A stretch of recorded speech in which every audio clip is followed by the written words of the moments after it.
Hello everyone and welcome back to Sonic Heroes for the GameCube, and in this one we're going to be going through Hang Castle, Mystic Mansion and taking on Robot Storm all as Team Chaotix. Talk about a huge misunderstanding. Yeah, sure made fools out of ourselves. Nothing new for you, Vector! What? You were the first one to jump at the chance. No time for arguing.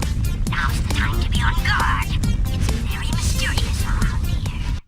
Here's your next mission. You need to find the keys to open the doors found inside the castle. Find 10 keys. Yep, and that's pretty much our mission right there. Also, I don't know what the hell was with me with that intro right there. I'm just excited because we're near the end of the game, okay? We got like literally 2 more episodes after this, because the next episode is the finale of Team Chaotix, and then after that, guys, is the final story of this. I mean, while this LP has been fun, it's droned on like a hell of a long time. I don't even know if that was the right word to choose or anything, but I'm freaking stoked.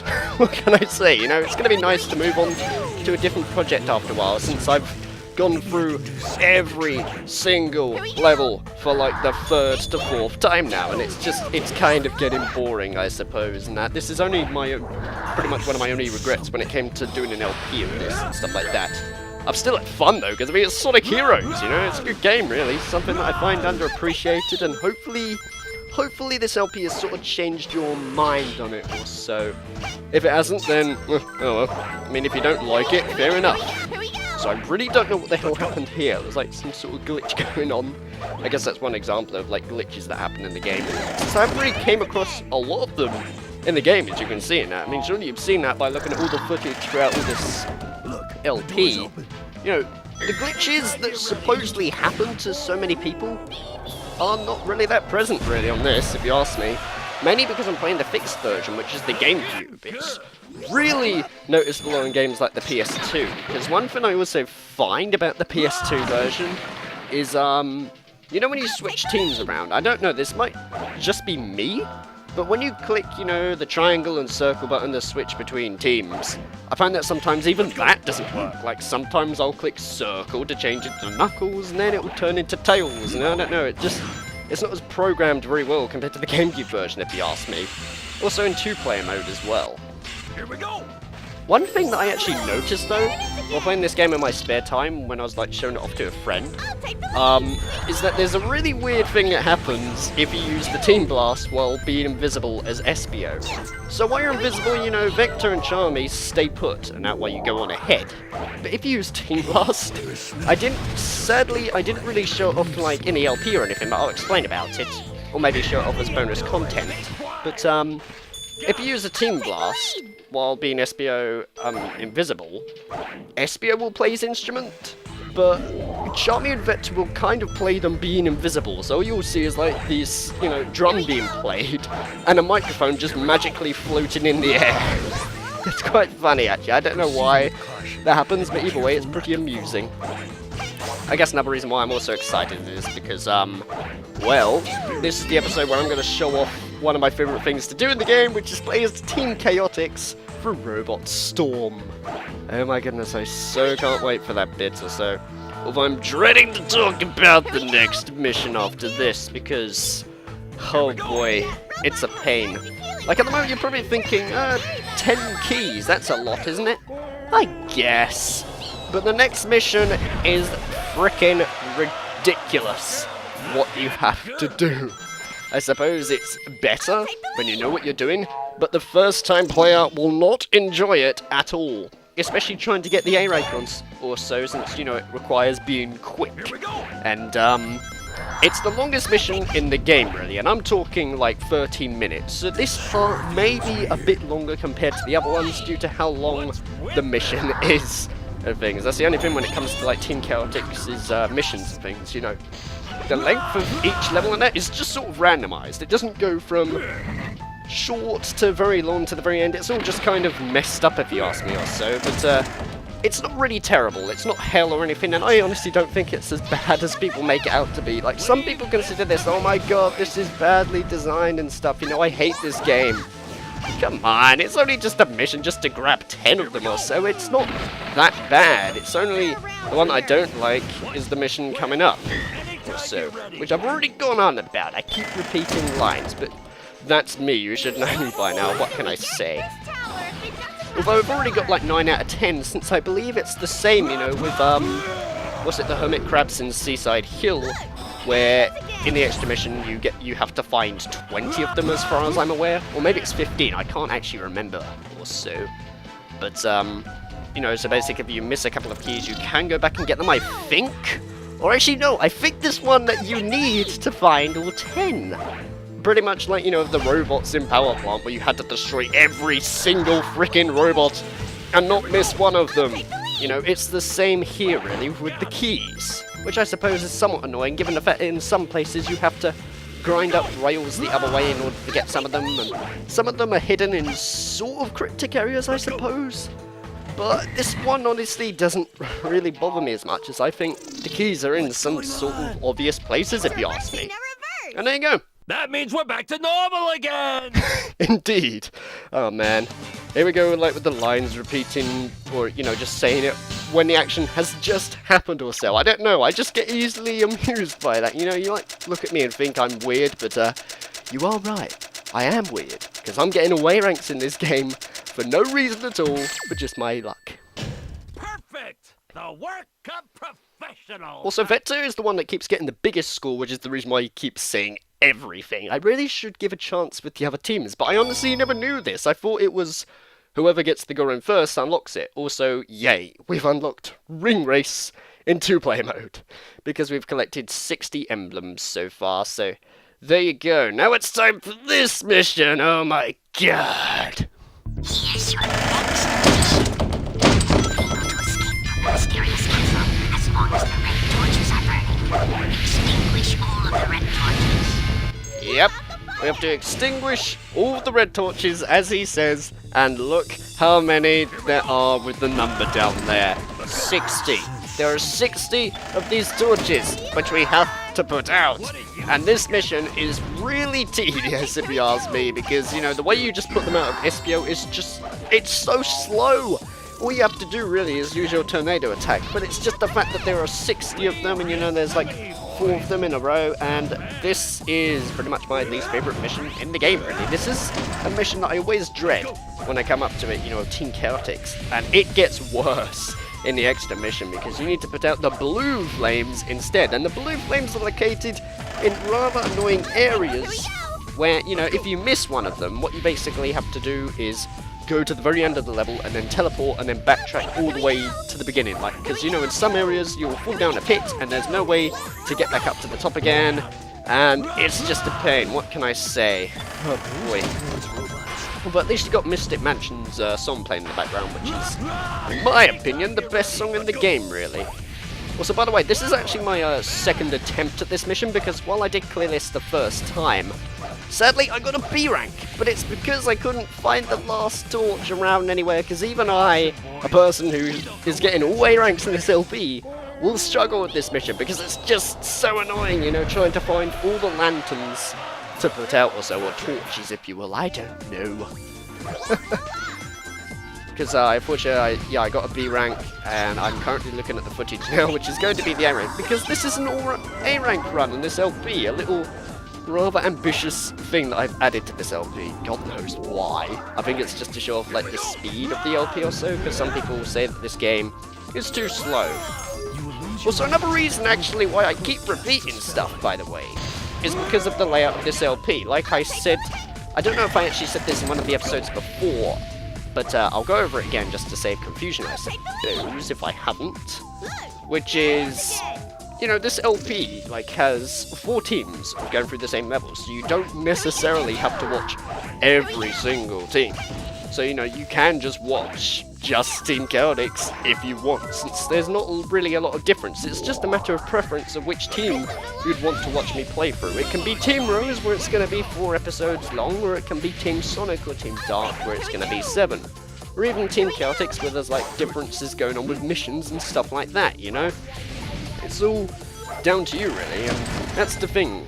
Some people might just be watching Team Chaotix and miss some of the stuff that I said in you know, the other teams. That's why sometimes I find myself repeating some of the lines, because, This is just an unusual layout that I've done to this LP, but taken advantage of like the team mechanics.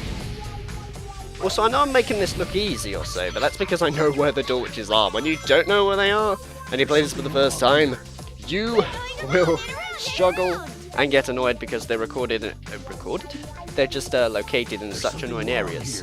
I mean, sure, we're halfway there and we're at 3 minutes, but you know, it does drag on quite a bit. It actually might not be 13 minutes or so, since I got through this a bit quicker than on my actual playthrough before, where I sadly got the B rank also, since this one was a bit quicker. But then again, that's because I knew where the last one was after finally freaking locating it.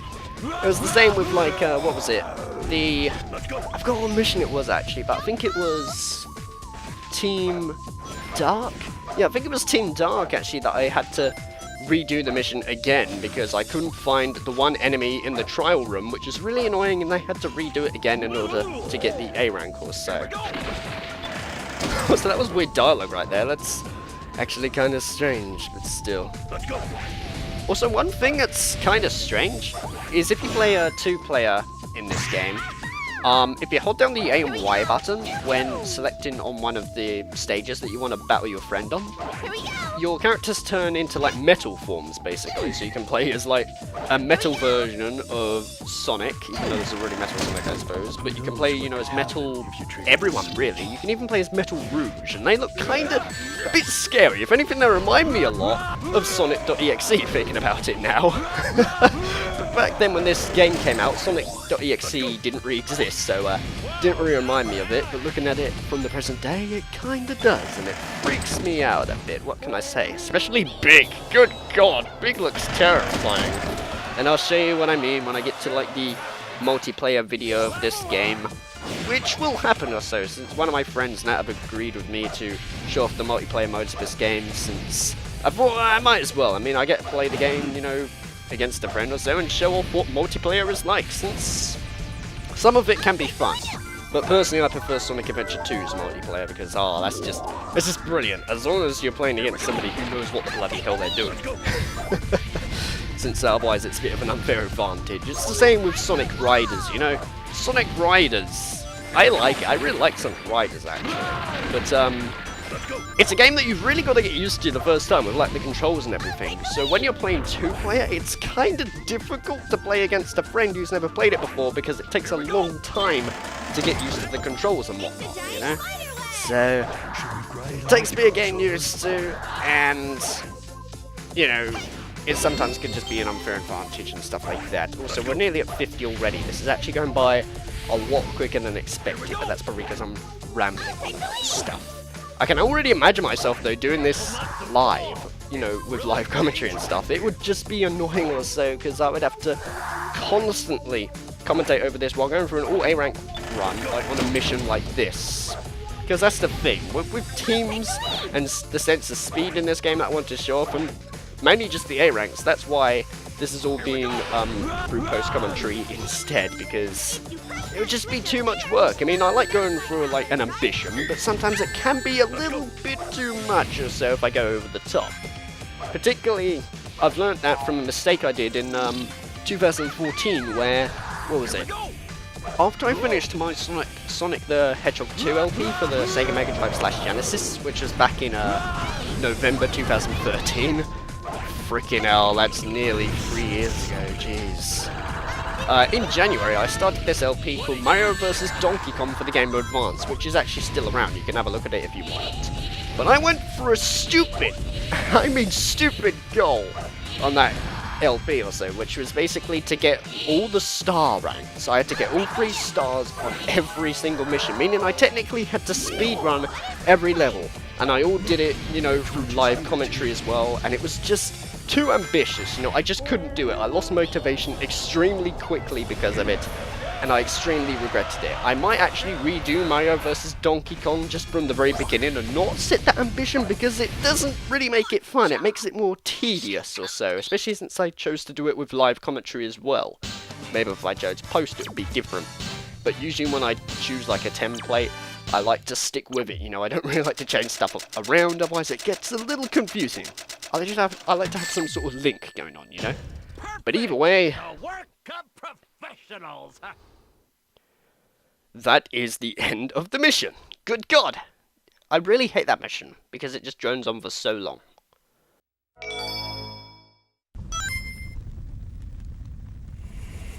There you are, you mustache moron! He's the one, right? Mustache moron! I'm the world's greatest. Take him out, quickly. This is gonna cost you extra! Okay, I think that voice on the transceiver gave away who the main villain is. But either way, this is Robot Storm. Pretty much similar to Robot Carnival, except you can get so much more rings in this. It is freaking ridiculous what you can do or so for just using the Team Blast. Because you know before in Robot Carnival, where I showed off just how broken the Team Blast is, it's the same in this one. But it is possible to get up to 999 rings in this. I mean, watch this, ready? Look at that! 143 already, because there were just so many enemies, and when I used the Team Blast, it just, you know, just gave me so much rings, and it's actually enough to get another Team Blast. Like, look, see? We've already got it, just like that. That is just how ridiculous this is, you know? And I thought Robot Carnival was broken, but this is a mission that I always find myself coming back to, because you just get so much rings and it's ridiculous. Sadly, when you beat the mission and then you redo it in like the challenge mode, what happens is, you know, it does show that you've cleared it and things, but it only shows you your time, since that's the only things that counts on these missions. The same with like the team battles and the proper boss battles, like your score and your ring counts don't matter, because it's all about going fast to destroy every single one, you know. So sadly, you know, if you're going to get like 999 rings, it's not going to show that on your scoreboard, which is a real shame, because that would be funny to show off to a friend. Like showing, oh, I got 999 rings on this fight, which is a ridiculous amount though. I have done it before, and it is possible. In fact, I might just show it off as like a bonus content maybe, but I don't know. I don't want to be too ambitious with this LP. It's ambitious as it is already, but you saw right there, you know, 151, and I believe that was after taking a hit as well. But that's just my example, you know. You'll be surprised at how much rings I have at the very end, and that's through taking a hit as well. So I don't know why I used the Team Blast there, really. That was kind of a bit delayed, since the bubbles would have destroyed that robot easily, but never mind. It's also especially broken given the fact that while you're killing enemies using the Team Blast, you know, you can still get rings basically. So if you use a Team Blast and you see like a whole bunch of flying enemies and then you beat Charmy, you can annihilate so much of them. And also, watch this, ready? Look at how much rings we're going to get throughout all these enemies, and 446. That's nearly like 200 rings in 5 seconds, you know, straight from like 200 or something, and we've already gone up to 400 apparently. Also, look at that, while the Team Blast was slightly going down, we can destroy those and get so many rings, and it's just freaking broken and so amusing. What can I say? Another thing I like to do in this, which I sadly didn't really do, is fly up, wait for all the enemies to come down, and then when they're all down, then use my Team Blast, because oh boy, you get even more rings with that, and oh boy, it's just fun. What can I say, you know?